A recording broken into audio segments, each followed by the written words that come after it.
Are you buying a home soon? Don't let your home inspector kill the deal. Let me walk you through not only why you need a home inspection, but how to interpret their findings and when you should walk away. So let's get started. So what is the importance of a home inspection? Throughout the years, I have had clients that say, hey, it doesn't matter, I don't want one. But what ends up happening is you have a lot of systems in your house that if you don't know how they're working, you could end up with a lot of costly repairs, and it could be right away. So you want to make sure to get that home inspection because of everything that it covers. And then it's not just the home inspection, but because of whatever the home inspector finds, you're then able to go back to the seller and request repairs before you ever move in. But at least you know what is happening with the bones and behind the walls of your new home. And then what are some of the systems that I really have clients look out for? Number one is the roof, because it's going to tell you whether or not there are leaks or whether something needs to be fixed on that roof, because believe it or not, in Vegas, we still do get a lot of rain some years. And then a major one for our Vegas heat is your HVAC system, which is not only your air conditioning system, but your furnace. Because believe it or not, in the winter, we can get below freezing in the desert. So you also want to make sure that that furnace is working. And then there is the electrical. So a home inspection will tell you if there are outlets that aren't working, if there are issues with your sub panel that go to your home that keep all your lights on, and that way you'll know that all the electrical is working. Another thing is a pool or a spa. You make sure that everything is functioning with that pool and spa to alleviate those costly repairs down the line.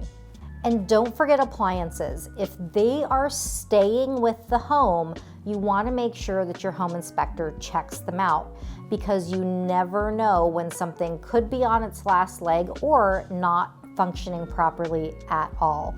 And then the last one is leaks. And that's not only leaks from your roof, but leaks underneath any sinks, in your showers, outside, because water in the desert is vitally important. And so we want to make sure that we're not only saving you on your water bill, but for any repairs down the line where leaks are concerned. And then not a lot of people know every single thing that a home inspector looks at. So I actually have a list, and for this, I'm gonna read it because it's extensive. I don't wanna miss anything. So a home inspection should cover your roof, the exterior, including stucco damage, the garage, your openers. Is it safe? Do you have a hole in the door that goes to your garage that's supposed to be a fire-rated door? Plumbing, any leaks? Doors, windows, and interiors, do they open? Do they close? Electrical, we covered that. Fireplaces, is that fireplace operational? And that's whether it's a gas fireplace or a wood-burning fireplace. Your HVAC system. Structural, is there any damage from the foundation? Is there anything in your roof trusses? And they do get into the attic. So attic insulation and ventilation. Any built-in appliances that are coming with the home. Your sprinkler system to your yard, another water wasting feature that you want to make sure is in great condition. And then your swimming pool and spa. So that is a big list that they cover to make sure that everything in your home is working correctly. I want to share with you a personal experience that I had with one of my clients. She bought this home and she was thrilled. It was exactly the style she wanted. It had everything that she wanted. So when we did the home inspection, the home inspector actually pulled the refrigerator out because there was a water line for the ice maker. They wanted to make sure that everything was working correctly. So they pulled the refrigerator out so that they could see behind the refrigerator. Well, this water line had been leaking for I don't even know how long. The home had been vacant for several months, and before that, it had a tenant in it. So when we actually saw the back of where this water line had been leaking, there was what we don't know if it was or not black mold, but it looked black on the inside of the drywall where it was attached to the water line. And so we actually backed out of this deal because, unknown to me, my client had severe lung issues that prevented her from being in a space where there was mold. So it really upset her, and she really freaked out about this because she saw that if she bought this house, her thought was it was going to be a health issue for her. So because this all happened during this due diligence period, we were able to actually back out of the deal and get her earnest money back. If you're new to my channel, I'm Eileen Guilbeault. I'll be your go-to real estate advisor for all things relocating to Las Vegas. Remember to like, subscribe, and ring that bell so you're notified every time a new video comes online. Let's continue. So how do you choose a home inspector? Well, the first thing that you need to know is they must be licensed with the real estate division here in Nevada. So you can always go to red.nv.gov to check and see if they hold a license.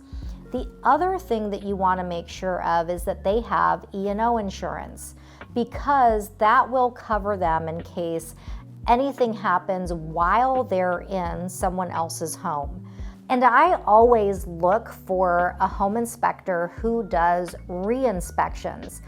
And that is really great because once you submit your repair request and the seller says, we're gonna fix items 1 through 10, you want that home inspector to come back out after those repairs are completed so that they can verify that they were actually done correctly. So re-inspections is a huge deal when looking for a home inspector.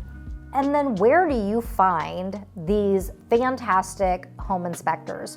The first thing that I always tell my clients to do is to phone a friend, because chances are they know someone who's used a home inspector before and they may have a good referral for you, or they could have a horror story that you want to stay away from that particular inspector.